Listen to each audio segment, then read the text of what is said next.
Welcome once again to the Old Cow Report. Of course, we usually have music there at the beginning, but somebody outran our signal and we lost it. But we're right here again, coming to you live from the beautiful downtown Eau Claire studios, right here in beautiful downtown Eau Claire at the old tire factory. And of course, with me as usual is my rusty, trusty sidekick, Fred, the true Stafford. Yes. Welcome to the program, Fred. Yes, sir. Well, that's nice of you to welcome me.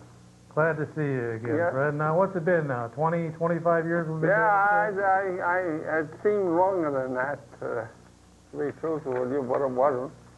Okay, well, this is no time to be reading the newspaper, Fred. You should have had that all figured out weeks ago. We can't have all that I extra just noise. got this in the mail. Now, wait a minute here. We're going to have to fix your microphone. You got all that messed up, too, here. Let's see if we can get that up here. Whoops. What, you got your foot on it there.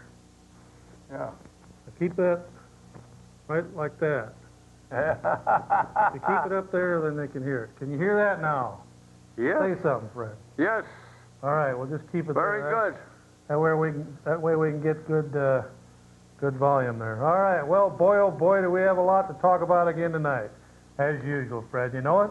Yes. If it ain't one thing, it's another. Yes. It never seems to change. Yes. Well, I'll tell you. I hope we're on the air. Are we on the air, Roy? Is everything working?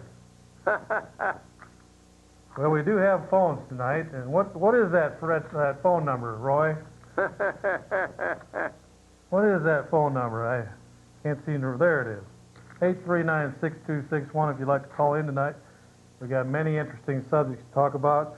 First of all, there's a nicotine inhaler that's just been approved, and some war games going on over in Europe with 12 countries. And one U.S. senator calls for the abolition of the IRS. And of course, there's some very serious news on the pro-life, pro-abortion front with fetal marrow research coming on. That's in fetal as in dead baby parts being used for research. And of course, the Republic of Texas, one of the 7 or 8 people that were holed up in the embassy compound down there was shot dead today as he was shooting at a dog. They blew him away.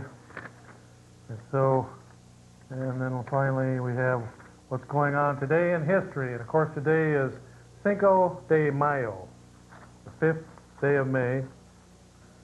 Some of them southern countries celebrate that, Fred. I think it's popular in Mexico. I know it's on the coins down there, Cinco de Mayo.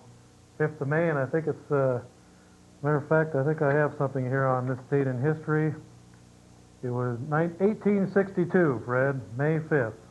Yes. Mexican forces loyal to Benito Juarez defeated French troops sent by Napoleon III in the Battle of Pueblo. Now, Fred, Yes. what the heck were French troops doing down in Mexico back in 1862? That was right during the Civil War. Yes. Sounds like they were trying to carve up the Western Hemisphere Yes. there. Well, I'll tell you, Napoleon got defeated there and sent the French troops out of Mexico. That was the end of that deal. But on this date in history, Fred, of course, we don't have a guest today, so you're going to have to answer this one. In 1494, in his second voyage to the Western Hemisphere, this discoverer first sighted Jamaica. What's the date? You got to remember it like it was yesterday, 1494. 1494. Was that my friend Americo Vespucius? DeSalvo? American Vespuccio? DeSalvo? Yeah, American. DeSalvo. Didn't he shoot 12 people in New York? I know. Okay, anyway, back to 1494. It was Christopher Columbus on his second voyage back, sighted Jamaica. Yes. 2 years after the 1492 discovery. Okay, Freddie. Boy, do we have a lot to talk about. First of all, Fred, we're going to talk about what's going on the tobacco front. You know, the tobacco companies now are trying to weasel out of the whole deal, and they're trying to settle with all the states. And so once they settle, you know what that means, don't That you? won't be able to sue 'em. all the millions of people that have died of lung cancer and emphysema and throat cancer and lip cancer and just basically stealing and robbing their lives, and the children that were born deformed from overuse of nicotine, and all the addicts out there. There's something like 45 million nicotine addicts right now tonight in the United States. And what does the Food and Drug Administration do? They come along with a nicotine inhaler. Yeah. So now you can inhale the stuff. Yeah. Food and Drug Administration clears nicotine inhaler. U.S. Food and Drug Administration has approved a nicotine inhaler, a cigarette-like cylinder that smokers can puff on as they try to break their tobacco habit. It's from a company called McNeil Consumer Products, Fort Washington, Pennsylvania. Says their nicotine inhaler will be available by prescription. Can you believe that, Fred? Seems to me they're going in the wrong direction. Yes. How about you? Yes. Well, what do you think about all that? I don't think very much of it, to be very frank with you. Well, you know, they've got a new nicotine patch, or they've got a nicotine patch out there that can actually, it's lethal to a baby. If the baby gets a hold of it and chews on it, kill a baby. Yeah. And those patches kind of look like something a little kid would want to chew on. Hmm. Kill them deader than a doornail, Fred. Yes. Why don't they just quit? Yes. All right.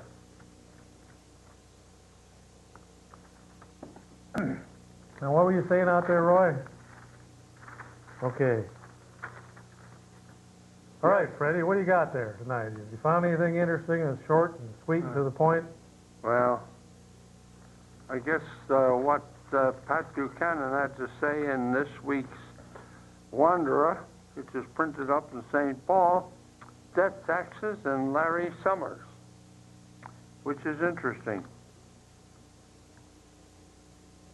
Larry Summers, Deputy Treasury Secretary, instructed business operators or reporters the other day in a term of substance argument. He said the evidence put forth, the eliminating or cutting death taxes, about as bad as it gets. Well, death taxes, what do you mean now? They're going to cut down on the taxes there for people that die, or what? Maybe. 'Cause, those people that are dead, they don't need those taxes anyway. What can they can't do anything about it. No, you've got to pay them anyway. Okay, well, in the meantime, you know, over there in Europe, Fred, they're having war games right now. The United States and 11 other countries are holding Euro war games. Yes. Part of the expanded NATO and part of the latter-day rising of the old Holy Roman Empire. This is the U.S. troops have joined those of 11 NATO allies and Brazil, another strong Catholic company from South America, in war games in Spain and Portugal, two more Catholic countries, and their surrounding waters. So, Fred, do you see any correlation there with the old Holy Roman Empire rising back up here in the end times? A little. Kind of looks familiar, doesn't it? Yeah. Okay, well, these countries, U.S. troops, but you notice now they're bringing Brazil into the situation, Fred. Yeah. Now, Brazil is a giant down there in South America. Yes. Giant country. It's got over 150 million, 120 to 150 million people in there last time I looked at the statistics on that. It's a sleeping giant down there, Fred. Yes. It's interesting now that, and also it's a Portuguese-speaking country. Yes. So they're bringing Brazil over into NATO war games in Europe. Of course, Brazil will tie in with Portugal, and the games are being held in Spain and Portugal. And the Pentagon says all U.S. service branches are participating in Exercise Linked Seas, which runs through May 19th. The game scenario is based on a crisis between two fictional nations whose ceasefire lines are being monitored by a NATO land force. The multinational maritime forces go into the area to defuse the crisis and ensure the land forces' safety on the ceasefire line. U.S. troops will join NATO forces from Canada, Denmark, France, Germany, Italy, the Netherlands, Portugal, Spain, Turkey, and the United Kingdom in the game. Brazil is also participating with NATO approval. So there's another expansion into South America there now to tie up some of them loose knots with the Brazil-Portugal connection. Mm-hmm. It's all falling into place there. Of course, Russia there, the old Soviet Union, their old empire, they're kind of rattling their sabers saying we don't want the NATO to expand, but what are they going to do? We're looking at bringing in Poland, Czech Republic, and Hungary into the NATO alliance. And of course, that scares Russia because we're getting right up against their borders. It makes them nervous. And but there's not much they can do at this point. That's why we're trying to move fast and do that. Okay, we better take a call here, Fred. Yes. And see what's going on out there in television land. Go ahead, caller, you're on the air. Yeah, I was just wondering why you wore one yellow glove.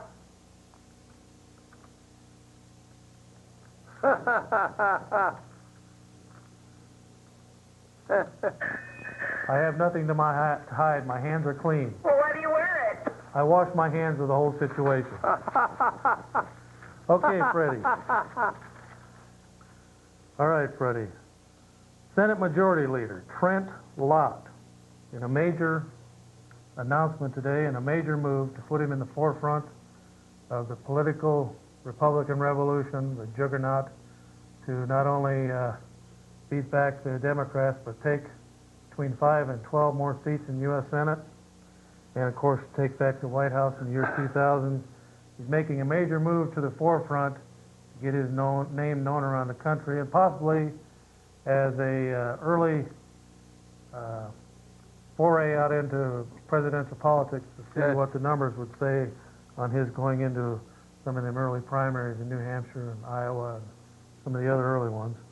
Senator Lott has called for abolition of the IRS, saying the time has come not to mend it, but to end it. Now, that's about the most vocal and the most serious that I've heard any of them guys out in Washington get on that issue. I mean, we've had Dick Armey talking in circles since 1994 that I can remember when I was running for Congress. They were talking big back then, and here's 3 years later, and they're still talking, almost 4 years, since Armey started jabbering about what he was going to do about the IRS. And now comes along the Senate Majority Leader, one of the most powerful men in Washington and in the country, calling for the abolition of the IRS. It's none too soon, Fred. Yes. There's many people lying in their graves that are from the abuses and suicides and the tactics of the IRS over the years, and driving people out of house and home and taking everything they got and then taking things that they don't have. And actually there's been people... Roy, are we still on the air there? Actually, there's been people actually lose their lives over some of the abuses of the IRS. In a speech today before the Economic Club of Chicago, the Mississippi Republican presented a 6-point plan for overhauling the nation's tax code.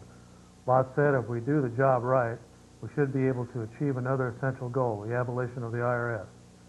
He added, that's why my own preference is to replace the IRS with a taxpayer protection agency. The new agency would be as committed to ensuring that no one pays more than his or her fair share as it is in collecting federal revenue.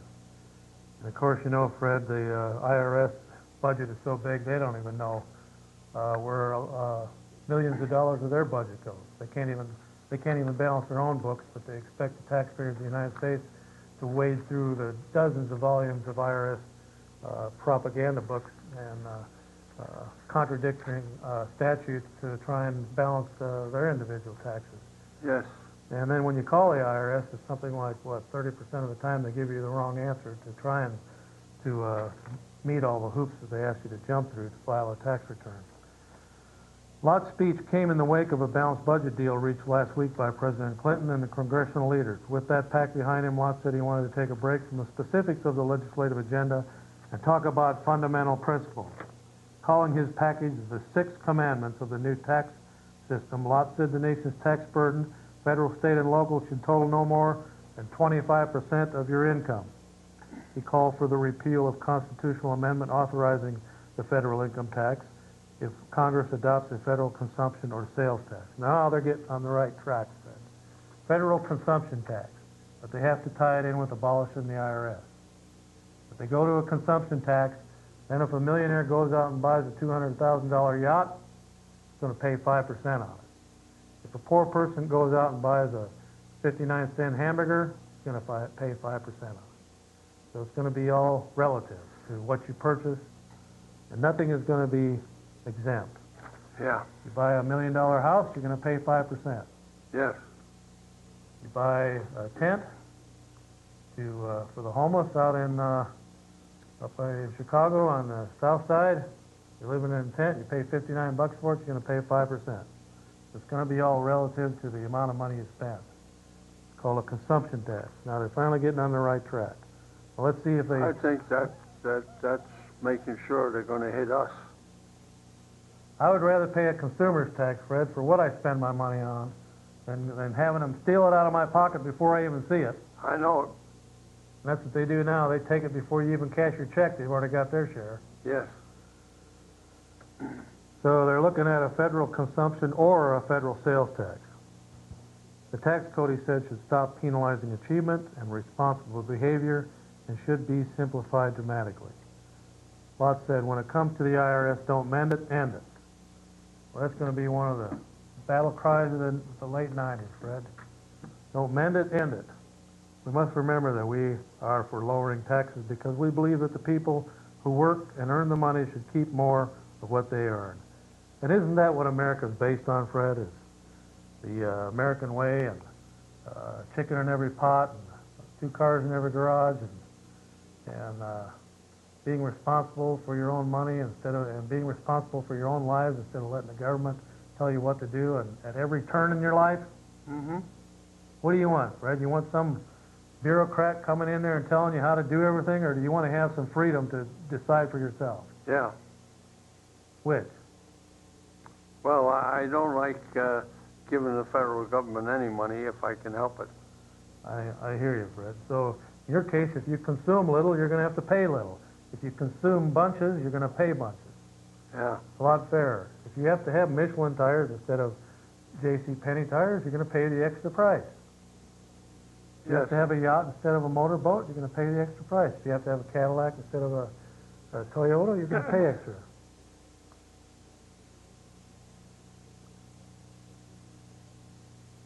All right. Okay, now we're back to normal here. There we go. Kind of felt like I had a split personality there for a minute, Fred. Yes. Okay, let's get back onto the air. Go ahead, caller, you're on the air. Hey, Chuck. Hey, Fred. How you guys doing tonight? Hello Hi. there. I was just calling. I heard you last week. I want to make sure I understand what you said. Were you guys saying that you really think that you should quarantine all AIDS people? Why not? Well, you know, I think that old people are really dangerous on the road and they crash and kill a lot of people, so should we quarantine them too? Absolutely. Where do you want to quarantine them at, Fred? So Fred should be quarantined? Don't they already do that by putting them in nursing homes? Well, that's voluntary. This is, Out of you know, sight, kind of out of sight, out of mind type deal? Isn't that already in practice? No, that's different. That's voluntary. People, your relatives do that. Well, I'll tell you, you got one guy out there on a suicide mission to have sex with every man and woman that he can get his hands on so that he can contaminate them with the AIDS virus, which is actually, this one guy in St. Louis did 61 acts of attempted murder by doing that. Not only should he be quarantined, but he ought to be looking at the electric chair. Well, you know, that's one case, Chuck. It's not everybody, and I think these people are still citizens, and they're still people. You still think that you... That's right, but if you had contagious tuberculosis around, would you want them coughing in your bus? you know, it's not the same, Fred. You don't, or Chuck, you don't catch AIDS by coughing on people. That's still debatable there. AIDS is spread by saliva, by urine, by tears, by fecal matter, by bodily fluids, by blood. It's not just by having some kind of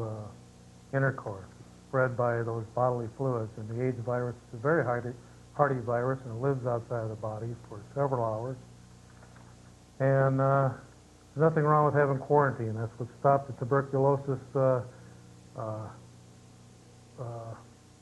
what do you call them, Fred? Epidemics? Yeah. The tuberculosis epidemics. It also stopped the bubonic plague and some of these other catastrophes that have came upon mankind. There's nothing wrong with isolating somebody that has a contagious disease. And AIDS and the HIV virus are contagious and they are spreadable.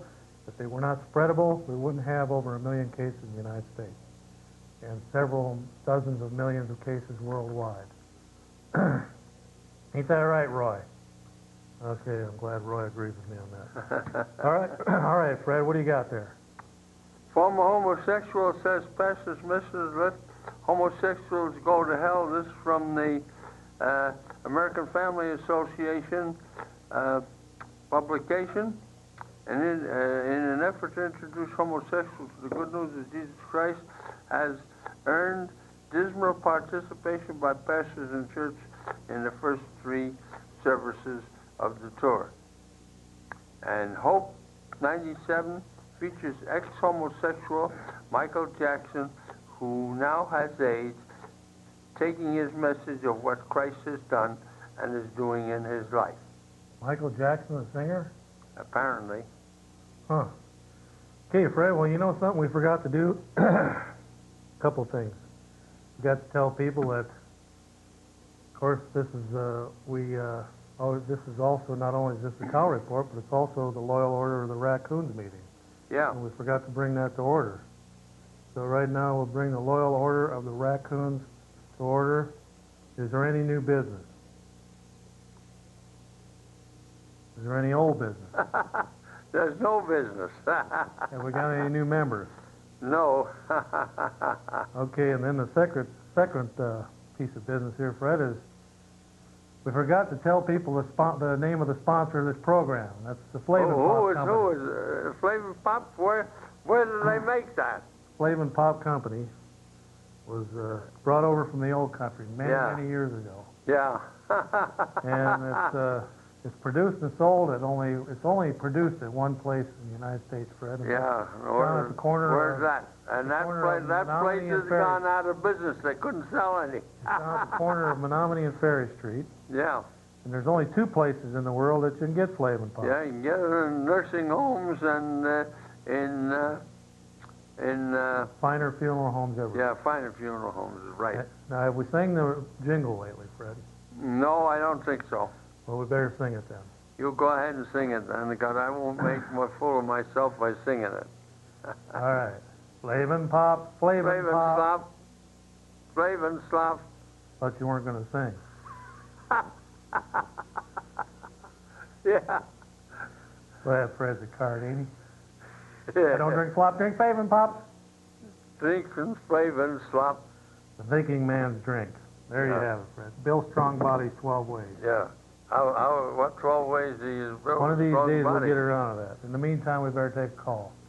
Go ahead, caller, you're on the air. I was wondering who that head is on your desk there. Oh, that's Common Man from the Common Man show. Oh, He was okay. kind enough to loan his head to our program. We were hoping we might win some kind of award by using his head, so he's been gracious enough to let us use his head during the week. Okay. We ship it back to him UPS right after the show. Okay. I thought it was like Tim McVeigh. He's a buddy of yours, isn't he? Anti-government radical. Tim McVeigh? Yeah. Isn't he a buddy of yours? I don't know him. Never met the man. Oh, okay. I thought maybe since you both rave about the battle cry of the future being the abolition of the IRS and stuff, that maybe you guys would be buddies. What's so radical about that? Are you one of them communist pinkos that just love the IRS and you want to keep fleecing all of us taxpayers so you can live in your little Wonderland socialist dream world? Okay, Freddie boy, straighten him out. Got him so worked up he skipped out, Freddie. He wouldn't even answer that question. All right. Research. Fetal marrow is effective. This one's really going to cause a firestorm, Fred. Yes. Success in treating sickle cell anemia, leukemia, and even AIDS could be greatly improved if bone marrow from fetuses rather than adults is used in transplants, according to researchers at Georgetown University. After almost 20 years dealing with all types of transplantation, we have a good, optimistic feeling that this human fetal tissue, in some cases, can be usable for transplantation, said Maria Macheda, one of the researchers who discussed their work at a pediatric conference Saturday. Using fetuses from miscarriages, the researchers extracted bone marrow and transplanted it into baboons. They found that fetal bone marrow was 23 times more effective than adult marrow and 8 times better than umbilical cord blood. Now what I want to know is, Fred, are they using fetuses from miscarriages from baboons or human fetuses? Yeah. Which one? Either one. Because I was under the impression that baboons and humans were of different genetic makeup. I don't see how you could use a human fetus Yeah. to do any kind of research on a baboon. So it must have been baboon fetuses. Hopefully it is, Fred, because some of the ethical problems with this will be where's the source going to come from for all these fetuses once they start needing to use them for to fight AIDS and leukemia and sickle cell anemia? Is it another ethical problem is what Macheda calls the potential for fetal farming, when a woman gets pregnant so she could sell the fetus for its marrow. When women conceive and abort at the optimal time to get the tissue, this is a very dangerous situation. So we could have fetal farming out there, Fred, where women are just raising Yes. babies to be harvested through some kind of abortion or something to get the baby for the parts. Yes. Looks to me like, Fred, we could definitely get on some kind of slippery slope here and get into fetal farming big time.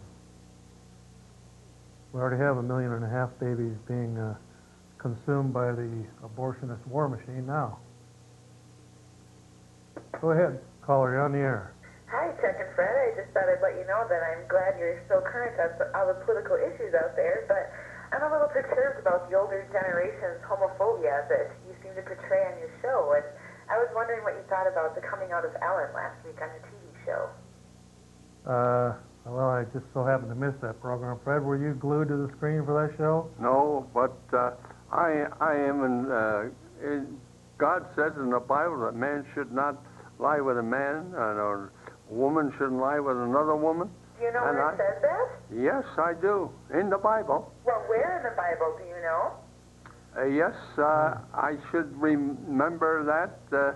That's in, is it Deuteronomy? Deuteronomy? Yeah.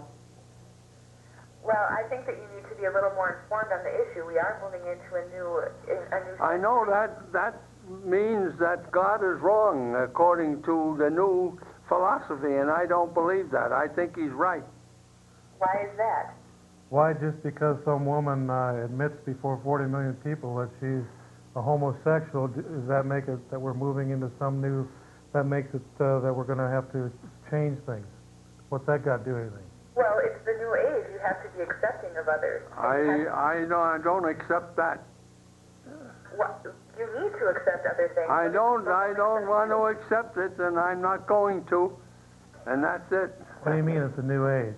Something that you're going to have to deal with from now on. I mean, why not learn to accept it? And if you don't feel comfortable with it, it doesn't mean that you need to publicly display it and shove So it. what are you going to do? Are you going to be one of these new agers that's going to round up people and start putting them in re-education camps, or what? I did not say that, did I? What do you plan on doing with people that don't agree with your homosexual society of the next century? It's not a homosexual society. It's an accepting society that is willing to accept others and willing to change and move on as the world moves on. So it's the 90s, so we should all get with it because it's the 90s. Why don't we all just run around naked then? If you want to, go ahead. I wouldn't personally want to see it, but if that's what you want to do, go ahead. If we want to, and nobody's going to stop me, huh? Because it's the 90s and it's the the new age. Why don't we just start taking shotguns out and blowing each other's heads off? Because it's the 90s. Because there's laws regulating that. Oh, but there's not any sodomy laws left, huh? I think you need to be a little more open-minded about the issue instead of... Oh, I am. So No. let's come down here and get shotguns and point them at each other and have a duel. I'm not talking about shotguns. I'm Why talking not? about sexuality. You're changing the issue because you don't... Well, that's just a No, moral issue too. Murder's just one more moral.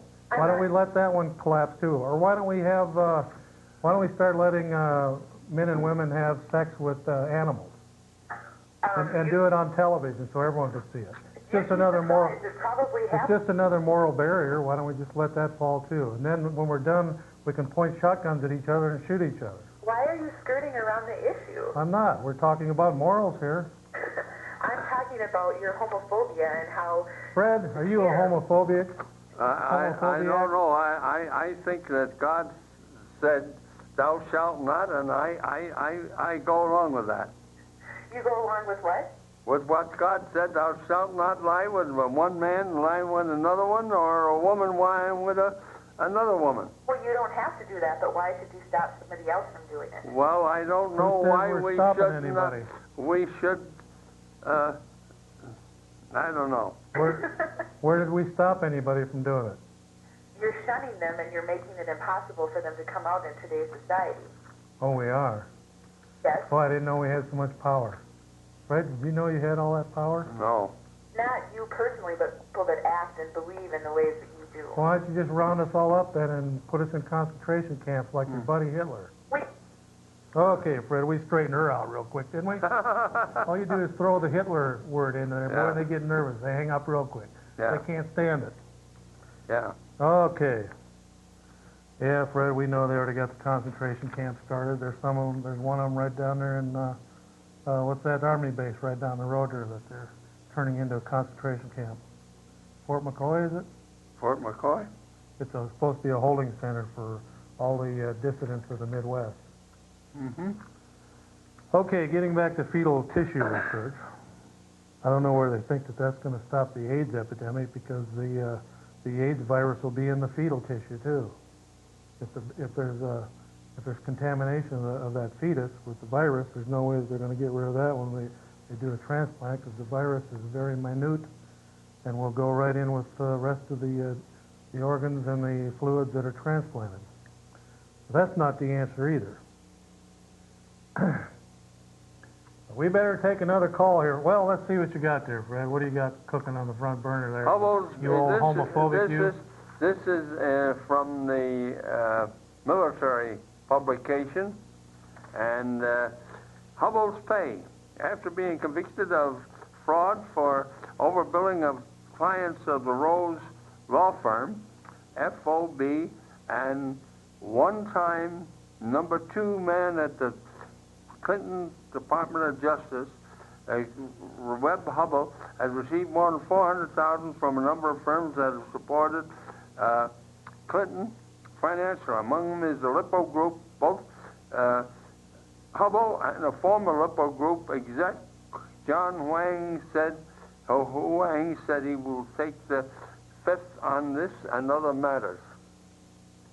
In other words, he's being paid off. What is that Lippo group, Fred? Is that part of the liposuction movement or what? I don't know. I don't think it is. I think it's a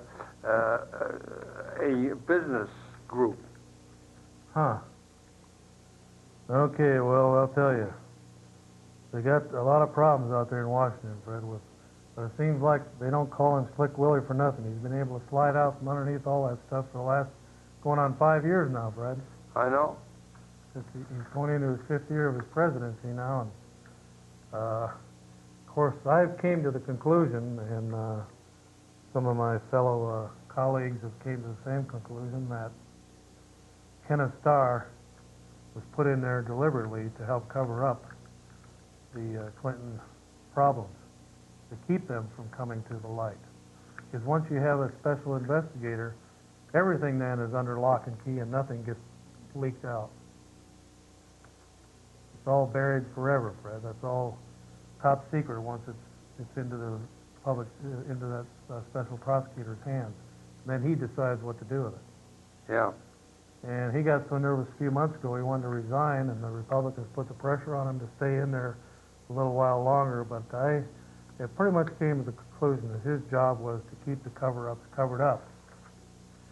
But I think the reason he wanted to resign, Fred, was because this latest thing with the Chinese money and the Cuban money and the illegal aliens, hundreds of thousands of them that were allowed to vote in the last election by the Clinton Yes. administration and the Immigration and Naturalization Department, and just the millions of dollars in shady campaign contributions and the coffees and the overnight stays in the Lincoln bedroom and the $50,000 checks and checks, money changing hands on street corners down in Cuba.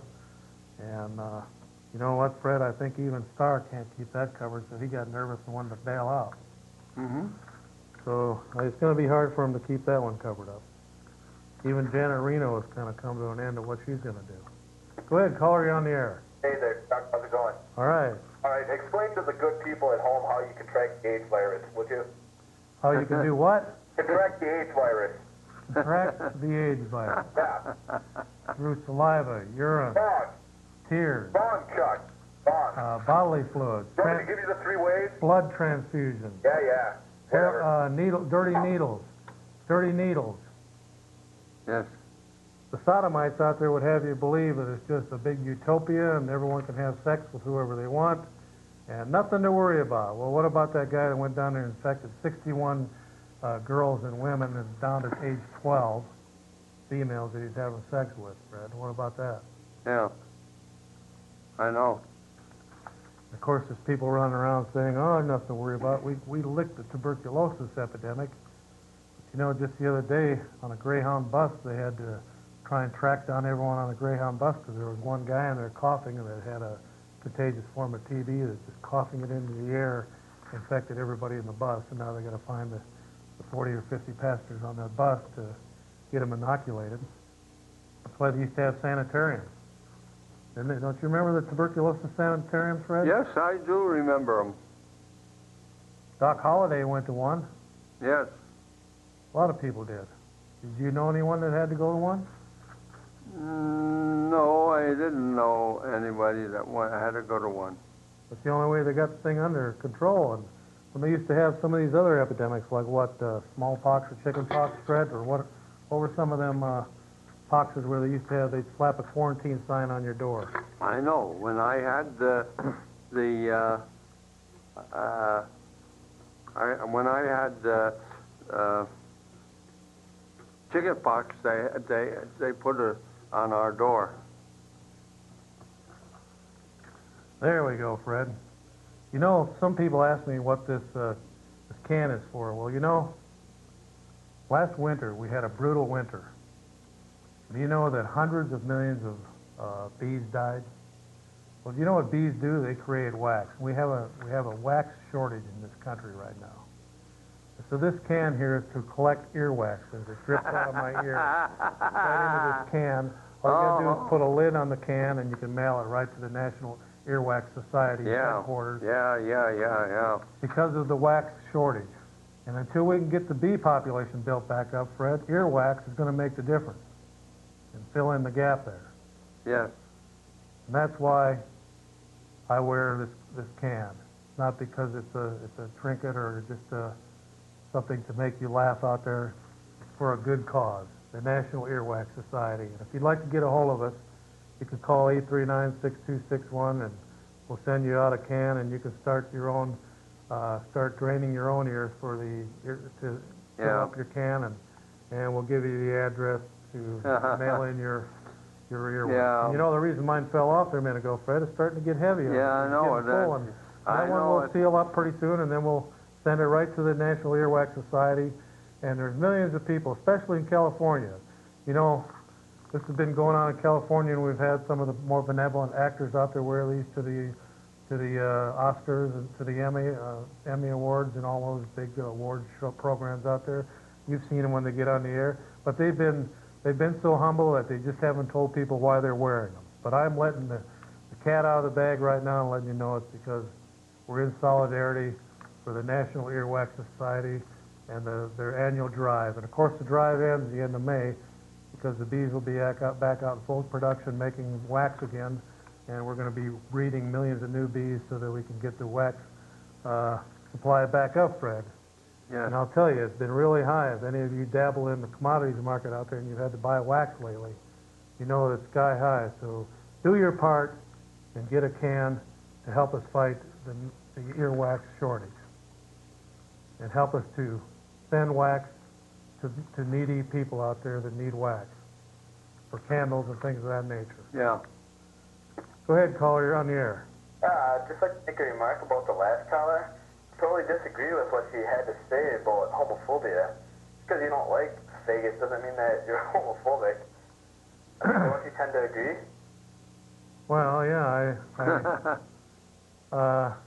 that's true. I'm not stopping anybody from what they're doing in the privacy of Seriously, it. just because you think it's disgusting, I mean, it's just totally unnatural. I mean, It is an unnatural act, but Fred was saying in the Old Testament it's in Deuteronomy. But in the New Testament, it gives us a sign that we're in the end times. It tells us that when we see these things coming to pass and we see things like Ellen DeGenerate on TV, 42 million flaunting it, it just tells us that we are into the end times, and it's just another sign of the end times. she's just some dyke trying to make a quick buck. You know, it's like getting high ratings. That's all the show is meant to do. Okay, well, here's the deal on that thing. The TV production company that hired her several years ago to start that program knew full well at that time that she was a homosexual, but they said, we're just going to wait until you're popular and Yeah. accepted by the public, then we'll bring this in as an afterthought, and that way it'll help for the acceptance of homosexuality in the nation and around the world. So That wasn't the first show. we're going to kind of bring it in the back door. Well, there's over 30 characters on TV right now that represent homosexuals, characters in different TV programs, sitcoms, and what have you. So it's nothing new, but what it is to basically try and make it normal. But it's a sexual act that never will be normal. There's no procreation, you can't bring any birth out of it. Yeah, that doesn't mean that you're not open-minded or you're not. It spawned hundreds of thousands of cases of AIDS in male homosexuals, and other serious sexually transmitted diseases have gone sky high. And basically, it just when you see that, it just tells you that it's an unnatural act, and it's something that we don't have to accept. But it's something we don't have to hunt people down and hunt them down and put them in concentration camps either, Fred, because what they're doing, they will be rewarded in their own bodies at the appropriate time, Fred. Because they have to answer to somebody higher than an old homophobe like you, Fred. Mm-hmm. Would you agree to that or not? Maybe. Okay, what do you got there, Fred? Remember the name of the computer database kept at the White House with over 350,000 names in it. It cost the taxpayers $638,000. White House memos show that it was used in connection with the fundraising for the Clinton re-election, a violation of the Hatch Act. Huh. Well, it definitely was, Fred. There, what they did was first they rummaged around in all the IRS files and got every bit of dirt they could get on all the Republican leaders around the United States and other activists and groups, and especially conservative Christian groups.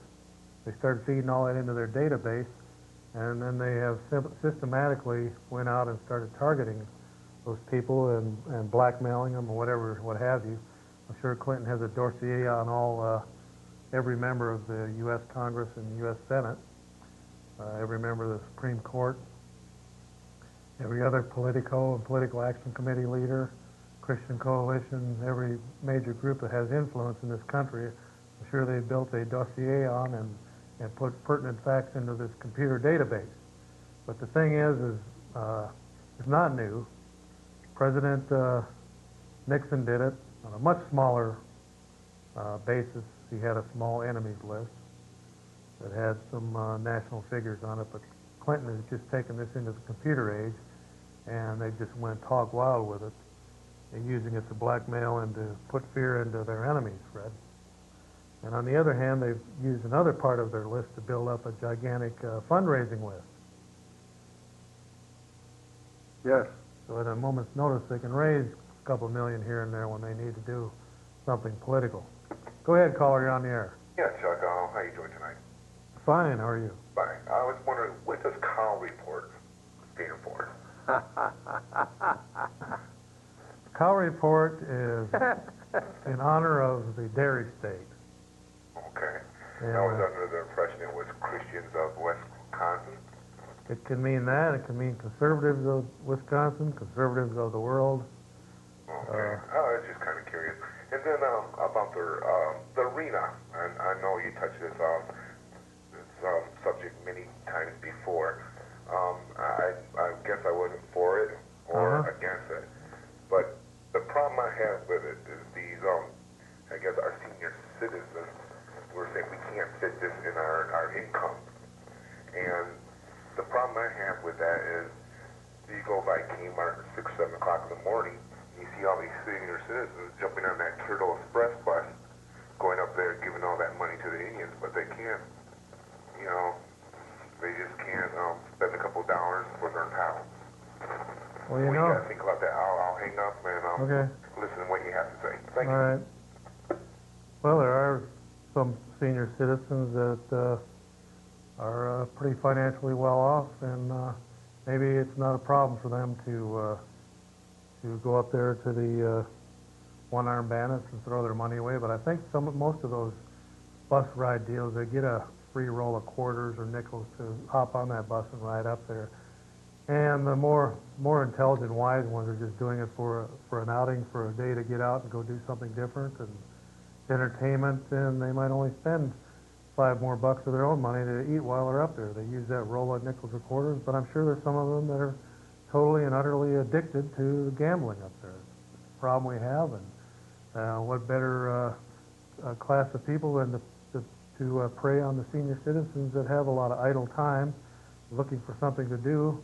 They're getting pulled into this thing, and maybe they are spending too much of their retirement income or their Social Security check on that. But there are gambling addicts. As far as the arena, that was going to be put on the backs of the taxpayers of the city of Eau Claire. Just people within the city limits were going to have to foot the bill for this multi-million-dollar monstrosity on the river there. Some people estimated upwards of $50 million were going to have to be put into it to get the thing running, and then several $100,000 deficit each year would also have to come out of the taxpayers' dollars. And then they came to the logical conclusion that the city would have to end up running it, so that because of the wages and the hiring and continuity and the taxing and the whole deal, they figured it would be best for the city to get involved and take the thing over. So it was something that the taxpayers were going to be stuck with for years, and there was no guarantee that it was going to ever be a moneymaker. It was, yes, it had its positives of being a source of entertainment, but we already have 90 miles away, we have a metropolis, St. Paul, Minneapolis, with plentiful entertainment. We'd be competing against that almost directly. We also do have a smaller convention center that was built out at the Eau Claire Fairgrounds. We also have the Zorn Arena. We also have the large gymnasiums at the 2 high schools, and we also have a fine auditorium at the Eau Claire Memorial that seats close to 1,000 people, and we have the Regional Arts Center that seats 1,000 people, and they can't even fill that up for some of their events. They have to cancel the events. So, as one person said, give Eau Claire 10 years and we'll be big enough to possibly afford something like that. But in the meantime, hopefully the Chamber of Commerce and some of the other movers and shakers will be out there moving and shaking and getting $1 million from Hutchison Technology and $1 million from Menards and maybe $500,000 from Cray and start putting together a package where something can be brought back to the people and say, hey, we got $10 million raised here. Maybe the federal government will throw in $1 million or $2 million. Maybe the state government will throw in $1 million or $2 million, and then come back to the taxpayers and come with something realistic in the $5 to $10 million range that's almost paid for, and you won't have any opposition. What do you got there, Fred? Long Beach Naval Base. While the Clinton camp pretends that the lease of the Long Beach Navy base to the China Ocean Shipping Company, COSCO, was a deal put together by local officials, Clinton and his former chief of staff, Leon Panetta, were involved. COSCO is an extension of Red China's military, and if the White House pretends they don't understand that, they are completely incompetent. It's just another example of the money of the Clinton administration from Red China buying favors. Okay, Fred, another famous day in history, May 5th, 1925. John T. Scopes was arrested in Tennessee for teaching Darwin's theory of evolution. Boy, that was a red-letter day for the Christians, wasn't it? Yes. And they finally struck a blow for biblical authority and said, we're not going to buy that evolutionary bunk that they're teaching in these socialist universities. 1925, Fred. A red-letter day. Okay, also on this date in 1981, Fred, Irish Republican Army hunger striker Bobby Sands died at the Maze prison in Northern Ireland on the 66th day without food. Now, that's quite a while. Remember when those guys were fasting back then to be released? He lived 66 days without any food. Quite a feat, Fred. And finally, on this date, 1818, political philosopher Karl Marx was born in Prussia. May 5th. Yes? Maybe that's why they call it Cinco de Mayo Day, Fred. Maybe they're actually celebrating the birth of Karl Marx. One of them code birthdays. Go ahead, caller, you're on the air. Hi, I have a question for Fred. All right. All right. I want to know, first of all, what you think of a man having two wives or multiple wives. Well, I'm not in favor of it. Okay, and why is that? I think one wife is enough for any man. Okay, and that's just your own personal beliefs, but has nothing to do with the Bible that you quoted earlier? It has to do with the Bible, too. The Bible says that we should have one wife. Okay.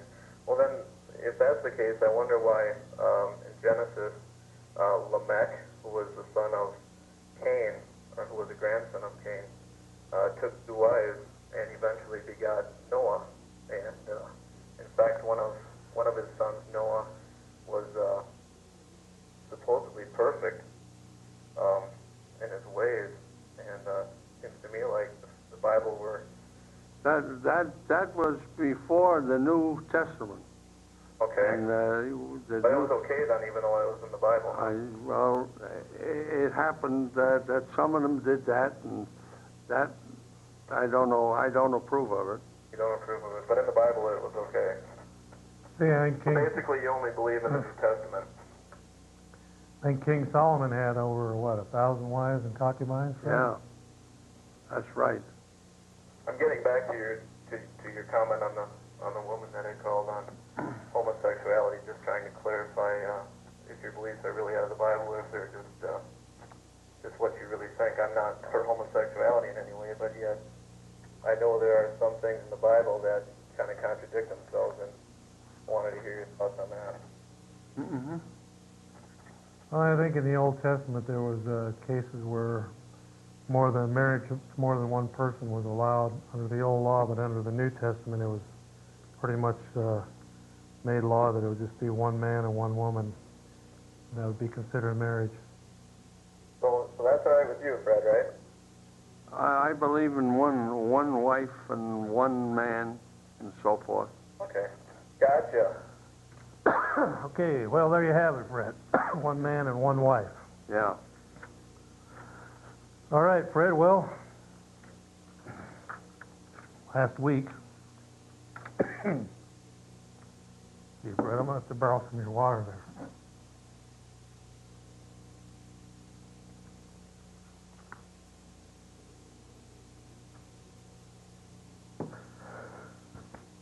All right, Republic of Texas member shot dead. Shot dead in a doornail down here today, Fred. Yeah? They're not giving many of the particulars, maybe they are on the late news tonight, but I guess he was shooting at a couple of dogs that, it was two fugitives that didn't give up down in that standoff last week. Yeah. I guess one of them started shooting at the, a couple of the dogs that were tracking him, and either in retaliation or he maybe started shooting at the people too. He was shot dead from either a helicopter or from the ground. One of the guys wasn't even wanted. So there's still one, as far as I know, that's still loose out there in the rugged hills of Texas there. But probably would have been best if those two would have just gave up with the rest of them. Okay, Fred, what do you got there? Well, Clinton on the New World Order, well, he is all for the New World Order, and Mrs. McClendon asked him the question, are some of the people who believe you're going to put us in a concentration camp, we're going to give our money to Russia and all that baloney? Could you do something about this? Because it's the unity, it's hurting the unity of the United States. And he says then, we're all laughing at it, but there's a substantial number of people believe there's a plan out there for world domination. I'm trying to give world sovereignty to the UN.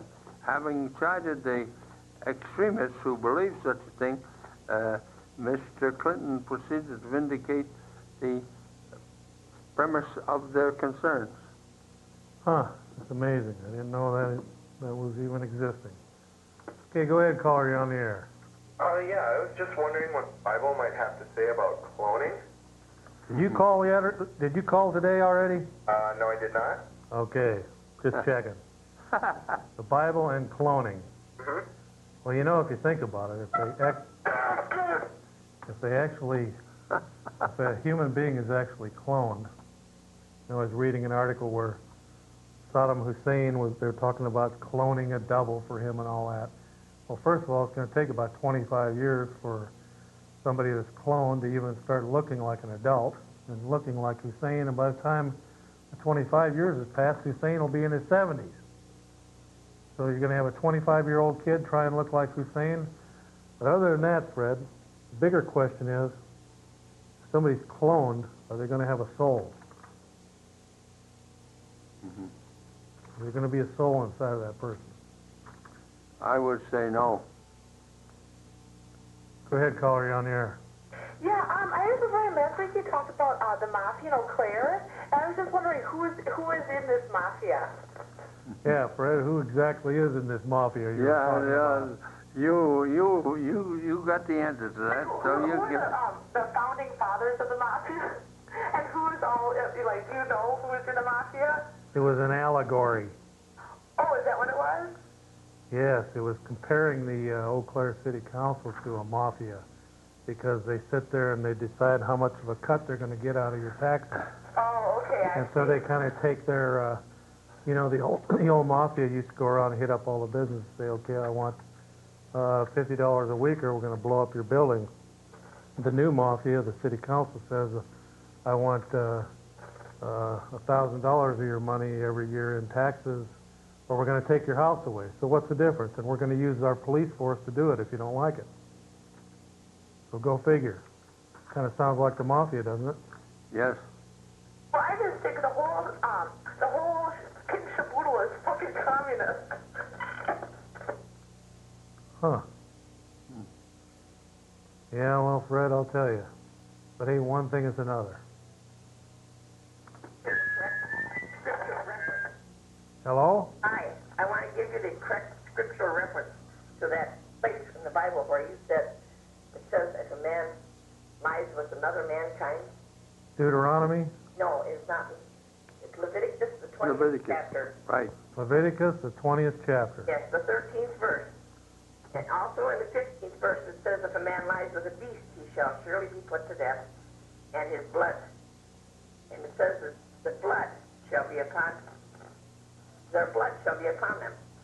Well, you know, I think we should bring a rabbi on the program here to have him go through all that stuff and point it out, because I know there's other things in there about touching dead bodies and stuff. You're considered unclean for 7 days Right. if you touch a dead body, and eating pig's meat and stuff like that is abomination. And Yeah. Well, the particular scriptural reference is Leviticus, the 20th chapter, the 13th verse. A man also lie with mankind, as he lieth with the women. Both of them shall have committed an abomination. They shall surely be put to death. Their blood shall be upon them. Huh. And in the 6th verse, it says, if a man lie with a beast, he shall surely be put to death. Well, thank you very much for that. Unfortunately, we're out of time, but we appreciate you calling in. Anyhow, you said Deuteronomy. Okay, great. Okay, bye. Thank you. You know, and it also in the New Testament, where is it, Romans, Fred? Yeah. Where it talks about it too. Well, unfortunately, we're out of time at the Old Cow Report. I've been your host, Chuck Lee, and with me are my rusty trusty sidekick, Fred the True Stratford, and Roy Rogers Hoff Sr., our engineer extraordinaire. I want to thank you for tuning in. We'll see you again right here next time on the Old Cow Report. So adios, amigos and amigas. Yes. We'll see you next